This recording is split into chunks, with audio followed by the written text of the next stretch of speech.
Hello students, अज असी शुरू कर रहे हैं भारती आर्या लोक पार्ट 3।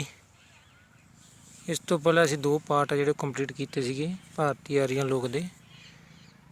फस्ट पार्ट के असी इन्हों के सिद्धांत देखे कि आर्या लोक है जोड़े कितों आए, विस्तार देखा उन्होंने कितों लैके कितों तक फैले हुए सी ਜਾਂ किन्नी ईस्वी ਦੇ ਵਿੱਚ ਜਿਹੜੇ ਉਹ ਭਾਰਤ ਆਏ ਸੀਗੇ। ਤਾਂ ਸੈਕੰਡ ਪਾਰਟ ਦੇ ਵਿੱਚ ਅਸੀਂ ਇਹਨਾਂ ਦਾ ਰਾਜਨੀਤਿਕ ਤੇ ਜਿਹੜਾ ਸਮਾਜਿਕ ਜੀਵਨ ਸੀਗਾ ਉਹ ਪੜ੍ਹਿਆ ਸੀਗਾ ਤੇ ਅੱਜ ਅਸੀਂ ਇਹਨਾਂ ਦਾ ਧਾਰਮਿਕ ਤੇ ਆਰਥਿਕ ਜੀਵਨ ਬਾਰੇ ਚਰਚਾ ਕਰਾਂਗੇ। ਤਾਂ ਉਸੇ ਤਰ੍ਹਾਂ ਅਸੀਂ ਦੇਖਦੇ ਹਾਂ ਧਾਰਮਿਕ ਜੀਵਨ ਨੂੰ ਵੀ 2 ਭਾਗਾਂ ਦੇ ਵਿੱਚ ਵੰਡਿਆ। ਤਾਂ ਪੂਰਵ ਵੈਦਿਕ ਕਾਲ ਬਾਰੇ ਪੜ੍ਹਾਂਗੇ ਇੱਕ ਨਾਲ ਦੀ ਨਾਲ, दूसरा असी उत्तर वैदिक काल के बारे।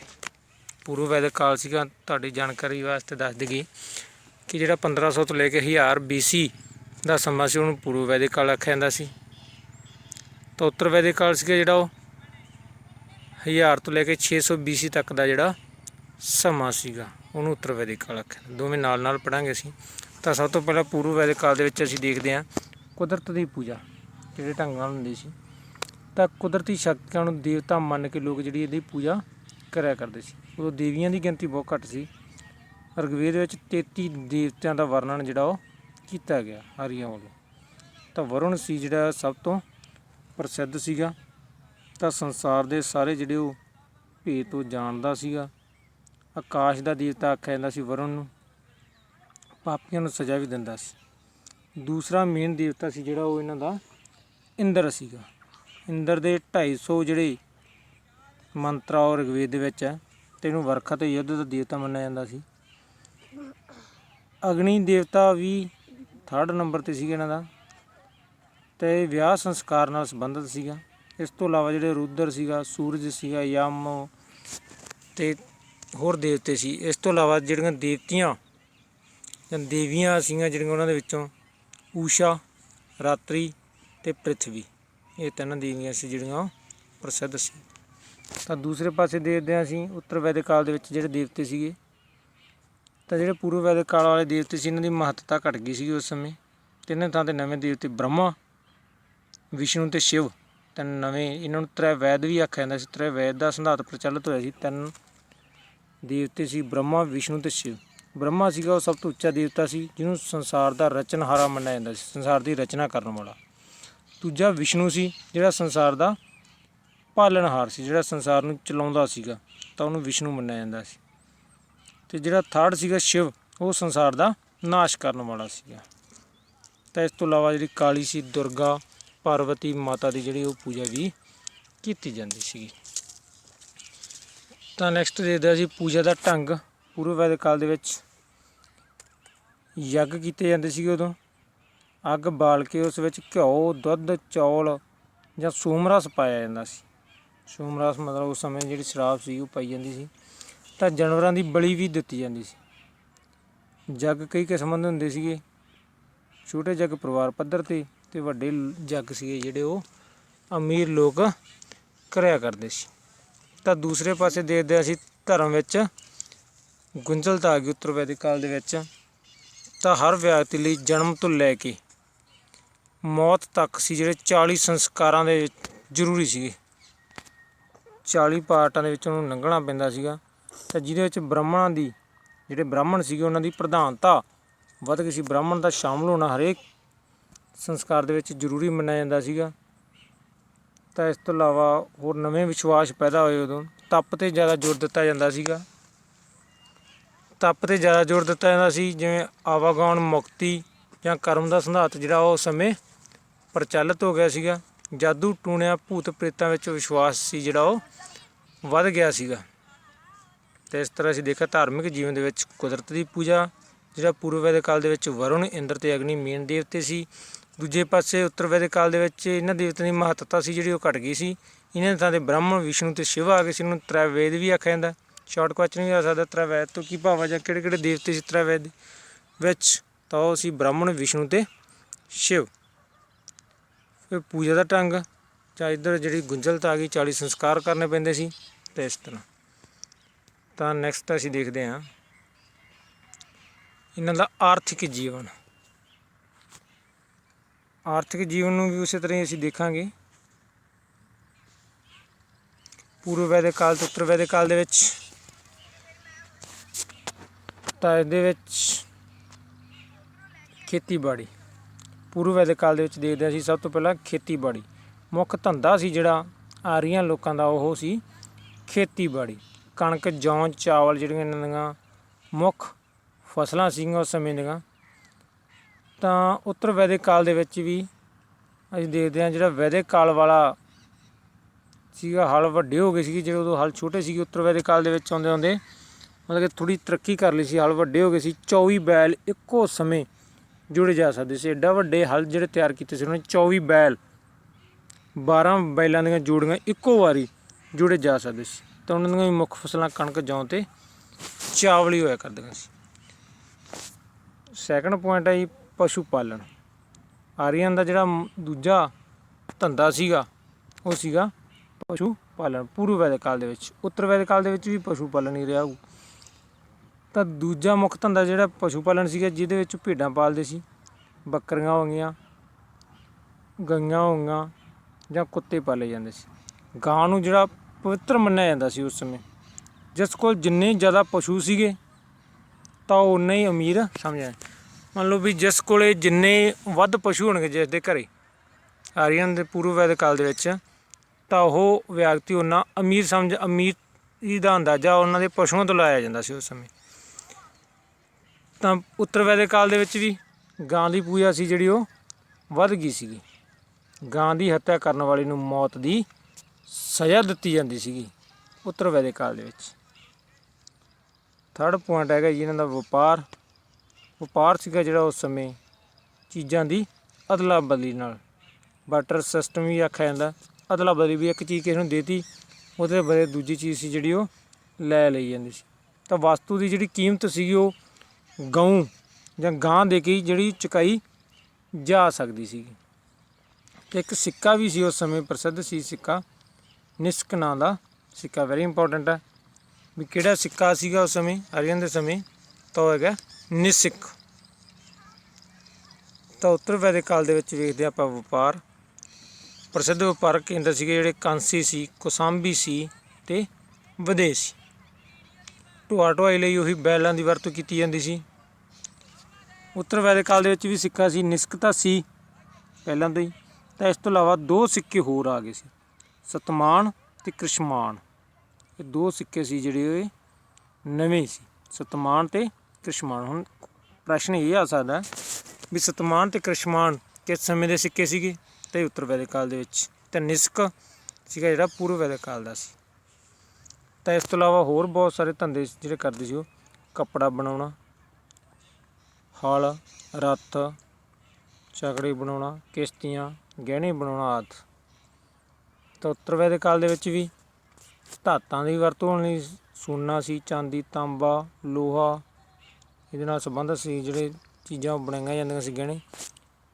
ਤਰਖਾਣ ਜਾਂ ਲੁਹਾਰ, ਘੁਮਿਆਰ, ਸੰਗੀਤਕਾਰ, ਵੈਦ, ਜੋਤਸ਼ੀ ਆਦਿ ਜਿਹੜੇ ਇਸ ਤਰ੍ਹਾਂ ਦੇ ਹੋਰ ਧੰਦੇ ਸੀ ਉਹ ਬਹੁਤ ਪ੍ਰਸਿੱਧ ਸੀਗੇ ਉਸ ਸਮੇਂ। ਇਸ ਤਰ੍ਹਾਂ ਅਸੀਂ ਇਹਨਾਂ ਦਾ ਜਿਹੜਾ ਧਾਰਮਿਕ ਅਤੇ ਆਰਥਿਕ ਜੀਵਨ ਸੀ ਜਿਹੜਾ ਉਹ ਕੰਪਲੀਟ ਕੀਤਾ। ਤਾਂ ਚਾਰੋਂ ਜੀਵਨ ਸੀ ਜਿਹੜੇ ਨੇ ਰਾਜਨੀਤਿਕ, ਸਮਾਜਿਕ, ਆਰਥਿਕ ਅਤੇ ਧਾਰਮਿਕ।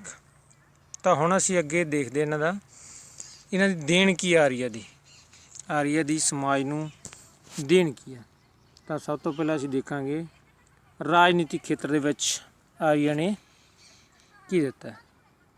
ਤਾਂ ਰਾਜਨੀਤਿਕ ਖੇਤਰ ਦੇ ਵਿੱਚ ਬਹੁਤ ਹੀ ਜਿਹੜਾ ਸਾਨੂੰ ਸਿੱਖਣ ਨੂੰ ਮਿਲਿਆ ਕਿ ਲੋਕ ਰਾਜੀ ਢੰਗ ਦੇ ਨਾਲ ਜਿਹੜਾ ਉਹ, ਜਿਵੇਂ ਅੱਜ ਦੇ ਲੋਕ ਰਾਜ ਸਥਾਪਿਤ ਕਰਨ ਵਿੱਚ ਸਰਕਾਰਾਂ ਦੇ ਵਿੱਚ ਜਾਂ ਲੋਕਾਂ ਦੇ ਵਿੱਚ ਜਿਹੜਾ ਸੰਘਰਸ਼ ਚੱਲਦਾ, ਤਾਂ ਇਹੋ ਜਿਹਾ ਲੋਕ ਰਾਜ ਆਰੀਅਨ ਹਜ਼ਾਰਾਂ ਸਾਲ ਪਹਿਲਾਂ ਹੀ ਜਾਣੂ ਸੀਗੇ ਇਹਨਾਂ ਤੋਂ। ਉਸ ਸਮੇਂ ਰਾਜੇ ਦਾ ਜਿਹੜਾ ਮੁੱਖ ਉਦੇਸ਼ ਸੀਗਾ ਜਾਂ ਮੁੱਖ ਕੰਮ ਸੀਗਾ ਉਹ ਪ੍ਰਜਾ ਦੀ ਭਲਾਈ ਕਰਨਾ ਸੀ। ਪ੍ਰਜਾ ਨੂੰ ਆਪਣਾ ਪਿਤਾ, ਲੋਕਾਂ ਨੂੰ ਆਪਣਾ ਪਿਤਾ ਦੇ ਸਮਾਨ ਸਮਝਿਆ ਜਾਂਦਾ ਸੀਗਾ ਰਾਜੇ ਵੱਲੋਂ। ਤਾਂ ਜੇ ਕੋਈ ਰਾਜਾ ਜ਼ਾਲਮ ਸਿੱਧ ਹੁੰਦਾ ਸੀ ਤਾਂ ਦੋ ਸੰਸਥਾਵਾਂ ਸੀਗੀਆਂ ਜਿਹੜੀਆਂ ਆਪਾਂ ਗੱਲ ਕੀਤੀ ਸੀ, ਸਭਾ ਅਤੇ ਸਮਿਤੀ ਜਿਹੜੀ ਅੱਜ ਦੀ ਪੰਚਾਇਤ ਜਾਂ ਗ੍ਰਾਮ ਪੰਚਾਇਤ ਤੇ ਗ੍ਰਾਮ ਪੰਚਾਇਤ ਦੀ ਤਰ੍ਹਾਂ ਹੁੰਦੀ ਸੀ, ਤਾਂ ਉਹਨੂੰ ਗੱਦੀ ਤੋਂ ਉਤਾਰ ਸਕਦੀ ਸੀ। ਪੂਰਵ ਵੈਦਿਕ ਕਾਲ ਦੇ ਵਿੱਚ ਉਤਾਰ ਸਕਦੀ ਸੀ, ਪਰ ਉੱਤਰ ਵੈਦਿਕ ਕਾਲ ਦੇ ਵਿੱਚ ਆਉਂਦੇ ਆਉਂਦੇ ਇਹ ਜਿਹੜਾ ਪਦ ਸੀਗਾ ਉਹ ਜੱਦੀ ਹੋ ਗਿਆ ਸੀਗਾ। ਤਾਂ ਇਸ ਤਰ੍ਹਾਂ ਦੋਵੇਂ ਸੰਸਥਾਵਾਂ ਅੱਜ ਦੀਆਂ ਆਪਣੀ ਪਾਰਲੀਮੈਂਟ ਵਾਂਗ ਕੰਮ ਕਰਦੀਆਂ। ਆਰੀਆ ਰਾਜੇ ਸਾਰੀਆਂ ਸ਼ਕਤੀਆਂ ਨੂੰ ਆਪਣੇ ਹੱਥ ਵਿੱਚ ਨਹੀਂ ਰੱਖਦੇ ਸੀ। ਜਿਹੜਾ ਉੱਥੋਂ ਦਾ ਸਥਾਨਕ ਸ਼ਾਸਨ ਪ੍ਰਬੰਧ ਸੀਗਾ, ਸੁਤੰਤਰਤਾ ਵਿੱਚ ਲੋਕ ਯਕੀਨ ਰੱਖਦੇ ਸੀ। ਪਿੰਡ ਵਿੱਚ ਉਹੀ ਪਹਿਲਾਂ ਗੱਲ ਕੀਤੀ ਸੀ ਆਪਾਂ ਵੀ ਗ੍ਰਾਮੀਣ ਜਿਹੜਾ ਮੁਖੀ ਹੁੰਦਾ ਸੀਗਾ ਪਿੰਡ ਦਾ, ਤਾਂ ਉਹਦੇ ਦੁਆਰਾ ਕੰਮ ਕੀਤਾ ਜਾਂਦਾ ਸੀ। ਰਾਜਾ ਪਿੰਡ ਵਿੱਚ ਜ਼ਿਆਦਾ ਦਖਲਅੰਦਾਜ਼ੀ ਨਹੀਂ ਕਰਿਆ ਕਰਦਾ ਸੀ। ਆਰੀਆਂ ਨੂੰ ਜਿਹੜੇ ਯੁੱਧ ਕਰਨ ਦੇ ਢੰਗ ਵੀ ਉਹ ਸਾਡੇ ਲੋਕਾਂ ਨੂੰ ਜਿਹੜੇ ਸਿਖਾਏ ਸੀਗੇ, ਤਾਂ ਉਹਨਾਂ ਨੇ ਇਹ ਦੱਸਿਆ ਕਿ ਨਿਹੱਥੇ ਤੇ ਸੁੱਤੇ ਹੋਏ ਦੁਸ਼ਮਣ ਇਸ ਤਰ੍ਹਾਂ ਦੇ ਬੱਚਿਆਂ ਉੱਤੇ ਹਮਲਾ ਨਹੀਂ ਕਰਨਾ ਚਾਹੀਦਾ। ਇਸ ਤੋਂ ਅੱਗੇ ਦੇਖਦੇ ਅਸੀਂ ਇਹਨਾਂ ਦਾ ਸਮਾਜਿਕ ਦੇਣ, ਸਮਾਜ ਦੇ ਲਈ ਕੀ ਦੇਣ ਇਹਨਾਂ ਦੀ। ਤਾਂ ਇਹਦੇ ਵਿੱਚ ਸਮਾਜ ਦੇ ਵਿੱਚ ਦੇਖਿਆ ਸੀ ਆਪਾਂ ਸਭ ਤੋਂ ਪਹਿਲਾ ਪੁਆਇੰਟ ਵੀ ਜਿਹੜਾ ਸਮਾਜ ਸੀਗਾ ਉਹ ਪਿਤਾ ਪ੍ਰਧਾਨ ਸੀਗਾ। ਜਿਹੜਾ ਪਰਿਵਾਰ ਦਾ ਬਜ਼ੁਰਗ ਆਦਮੀ ਸੀਗਾ, ਵੱਡਾ ਆਦਮੀ ਹੁੰਦਾ ਸੀ, ਤਾਂ ਉਹਦੇ ਨਾਂ 'ਤੇ ਜਿਹੜਾ ਸਮਾਜ ਸੀ, ਜਿਹੜਾ ਉਹਦਾ ਪਰਿਵਾਰ ਉਹ ਚੱਲਦਾ ਹੁੰਦਾ ਸੀ। ਸਾਰਾ ਪਰਿਵਾਰ ਉਹਦੇ ਅਧੀਨ ਹੁੰਦਾ ਸੀ। ਸਾਰੇ ਕੰਮ ਦੀ ਦੇਖਭਾਲ ਜਿਹੜਾ ਉਹ ਪਰਿਵਾਰ ਦਾ ਮੈਂਬਰ ਜਿਹੜਾ ਮੋਢੀ ਸੀਗਾ ਉਹ ਕਰਿਆ ਕਰਦਾ ਸੀ, ਤਾਂ ਦੂਸਰੇ ਮੈਂਬਰ ਸੀ ਜਿਹੜੇ ਉਹਦੀ ਆਗਿਆ ਦੀ ਪਾਲਣਾ ਕਰਦੇ ਹੁੰਦੇ ਸੀ।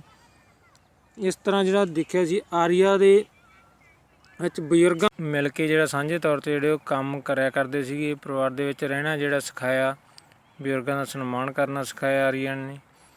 ਅਤੇ ਸਾਂਝੀ ਪਰਿਵਾਰ ਪ੍ਰਣਾਲੀ ਜਿਹੜੀ ਹੁਣ ਤੱਕ ਵੀ ਭਾਰਤੀ ਸਮਾਜ ਦੇ ਵਿੱਚ ਬਣੀ ਹੋਈ ਆ। ਸੈਕੰਡ ਸੀ ਜਿਹੜਾ ਉਹ ਇਸਤਰੀਆਂ ਦਾ ਸਨਮਾਨ ਬਹੁਤ ਕੀਤਾ ਜਾਂਦਾ ਸੀ ਉਸ ਸਮੇਂ।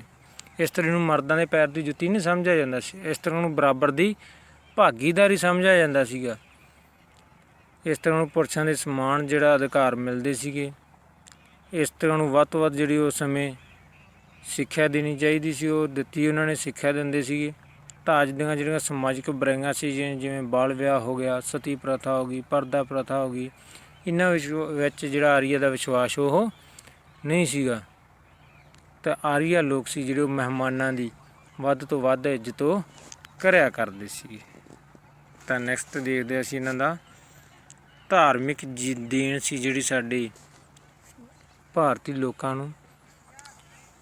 ਧਾਰਮਿਕ ਖੇਤਰ ਦੇ ਵਿੱਚ ਵੀ ਬਹੁਤ ਸ਼ਲਾਘਾਯੋਗ ਯੋਗਦਾਨ ਦਿੱਤਾ ਉਹਨਾਂ ਨੇ। ਤਾਂ ਆਰੀਆ ਲੋਕ ਬੜਾ ਪਵਿੱਤਰ ਜੀਵਨ ਬਤੀਤ ਕਰਿਆ ਕਰਦੇ ਸੀ। ਭਾਵੇਂ ਆਰੀਆ ਬਹੁਤ ਸਾਰੇ ਦੇਵੀ ਦੇਵਤਿਆਂ ਦੀ ਪੂਜਾ ਵੀ ਕਰਦੇ ਸੀਗੇ, ਪਰ ਉਸ ਨੂੰ ਪਰਮਾਤਮਾ ਦਾ ਹੀ ਰੂਪ ਸਮਝਿਆ ਕਰਦੇ ਸੀਗੇ। ਦੇਵਤਿਆਂ ਨੂੰ ਖੁਸ਼ ਕਰਨ ਵਾਸਤੇ ਆਰੀਆ ਵੀ ਯੱਗ ਕਰਿਆ ਕਰਦੇ ਸੀਗੇ।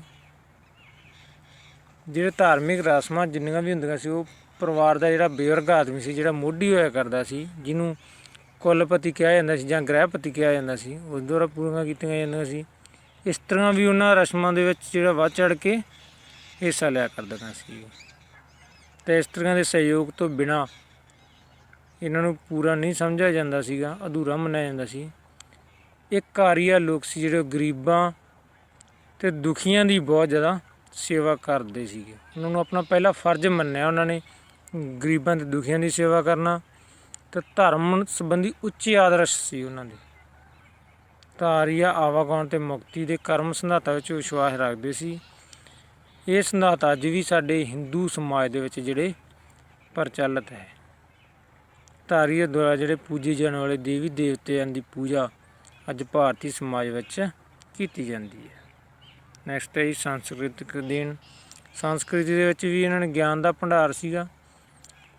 4 ਜਿਹੜੇ ਵੇਦ ਸੀਗੇ ਜਿਹੜੇ ਉਹਨਾਂ ਨੇ ਰਚਨਾ ਕੀਤੀ ਸੀ। ਇਹਨਾਂ ਗ੍ਰੰਥਾਂ ਨੂੰ ਬਹੁਤ ਜ਼ਿਆਦਾ ਸਤਿਕਾਰ ਮਿਲਿਆ। ਭਾਸ਼ਾ ਇਹਨਾਂ ਦੀ ਪਵਿੱਤਰ ਭਾਸ਼ਾ ਸੀ, ਜਿਸ ਨੂੰ ਮੰਨਿਆ ਜਾਂਦਾ ਸੀ ਉਸ ਸਮੇਂ ਸੰਸਕ੍ਰਿਤੀ ਭਾਸ਼ਾ ਬਹੁਤ ਸਦੀਆਂ ਤੱਕ ਕਾਇਮ ਰਹੀ ਹੈ। ਤਾਂ ਅੱਜ ਵੀ ਹਿੰਦੂ ਇਸ ਭਾਸ਼ਾ ਨੂੰ ਜਿਹੜੀ ਸੰਸਕ੍ਰਿਤੀ ਨੂੰ ਪਵਿੱਤਰ ਮੰਨਦੇ ਆ। ਇਸ ਭਾਸ਼ਾ ਤੋਂ ਹੀ ਅਨੇਕਾਂ ਭਾਸ਼ਾਵਾਂ ਦਾ ਜਿਹੜਾ ਜਨਮ ਹੋਇਆ, ਅਤੇ ਇਹ ਭਾਸ਼ਾ ਜਿਹੜੀਆਂ ਬਹੁਤ ਸਾਰੀਆਂ ਭਾਸ਼ਾ ਉਸ ਸਮੇਂ ਦੀਆਂ ਉਹ ਪ੍ਰਚਲਿਤ ਰਹੀਆਂ। ਤਾਂ ਆਰਥਿਕ ਖੇਤਰ ਦੇ ਵਿੱਚ ਆਰੀਆ ਲੋਕਾਂ ਦੀ ਆਰਥਿਕ ਖੇਤਰ ਵਿੱਚ ਦੇਣ ਸੀ ਜਿਹੜੀ ਉਹ ਵੀ ਕਾਫੀ ਮਹੱਤਵਪੂਰਨ ਹੈ। ਜਿਵੇਂ ਪਹਿਲਾਂ ਉਹਨਾਂ ਦਾ ਮੁੱਖ ਧੰਦਾ ਸੀ ਜਿਹੜਾ ਉਹ ਖੇਤੀਬਾੜੀ ਸੀਗਾ। ਤਾਂ ਉਹਨਾਂ ਨੇ ਜੰਗਲਾਂ ਨੂੰ ਸਾਫ਼ ਕਰਕੇ ਉਸ ਥਾਂ ਸੀ ਜਿਹੜਾ ਖੇਤੀ ਦੇ ਯੋਗ ਬਣਾਇਆ ਉਸ ਸਥਾਨ। ਇਸ ਤੋਂ ਇਲਾਵਾ ਉਹਨਾਂ ਨੇ ਜਿਹੜੇ ਸੀਗੇ ਜ਼ਮੀਨ ਦੀ ਵੰਡ ਦਾ ਢੰਗ ਸਾਡੇ ਲੋਕਾਂ ਨੂੰ ਦੱਸਿਆ ਵੀ ਜ਼ਮੀਨ ਦੀ ਵੰਡ ਅਮੀਰ ਤੇ ਗਰੀਬ ਦੇ ਵਿੱਚ ਕੋਈ ਫਰਕ ਨਹੀਂ ਹੋਣਾ ਚਾਹੀਦਾ, ਕੋਈ ਅੰਤਰ ਨਾ ਰਹੇ, ਇਸ ਤਰ੍ਹਾਂ ਕਰਨੀ ਚਾਹੀਦੀ ਹੈ। ਪਿੰਡਾਂ ਦੇ ਸਾਂਝੇ ਹਿੱਤਾਂ ਵਾਸਤੇ ਉਹਨਾਂ ਨੇ ਸ਼ਾਮਲਾਟ ਭੂਮੀ ਰੱਖਿਆ ਕਰਦੇ ਸੀਗੇ।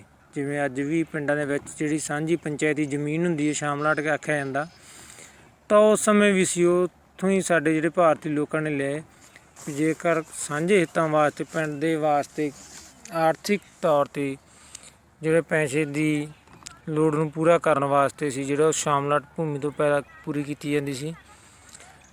ਤਾਂ ਆਰੀਆ ਦੇ ਸਮੇਂ ਦੇ ਜਿਹੜੇ ਪ੍ਰਚਲਿਤ ਧੰਦੇ ਸੀ, ਜਿਵੇਂ ਖੇਤੀਬਾੜੀ, ਪਸ਼ੂ ਪਾਲਣਾ, ਵਪਾਰ, ਕੱਪੜੇ ਬਣਾਉਣਾ, ਗਹਿਣੇ ਬਣਾਉਣਾ, ਤਾਂ ਅੱਜ ਵੀ ਜਾਰੀ ਹੈ। ਵੈਦਿਕ ਆਰੀਆ ਦੀ ਦੇਣ ਸੰਬੰਧੀ ਜਿਹੜਾ ਪ੍ਰੋਫੈਸਰ LP ਸ਼ਰਮਾ ਕਹਿੰਦੇ ਵੀ ਵੈਦਿਕ ਸੰਸਕ੍ਰਿਤੀ ਨੂੰ ਭਾਰਤੀ ਇਤਿਹਾਸ ਵਿੱਚ ਬੜਾ ਗੌਰਵਮਈ ਸਥਾਨ ਜਿਹੜਾ ਹਾਸਲ ਹੈ। ਬਹੁਤ ਕੁਛ ਜਿਹੜਾ ਭਾਰਤੀ ਸੰਸਕ੍ਰਿਤੀ ਨੇ ਵੈਦਿਕ ਸੰਸਕ੍ਰਿਤੀ ਤੋਂ ਸਿੱਖਿਆ। ਤਾਂ ਇਸ ਤਰ੍ਹਾਂ ਜਿਹੜਾ ਸਾਡਾ ਚੈਪਟਰ ਸੀਗਾ ਭਾਰਤੀ ਆਰੀਅਨ ਲੋਕ ਲਗਭਗ ਕੰਪਲੀਟ ਹੋ ਗਿਆ। ਇਹ 3 ਪਾਰਟਾਂ ਦੇ ਵਿੱਚ ਕੰਪਲੀਟ ਹੋਇਆ।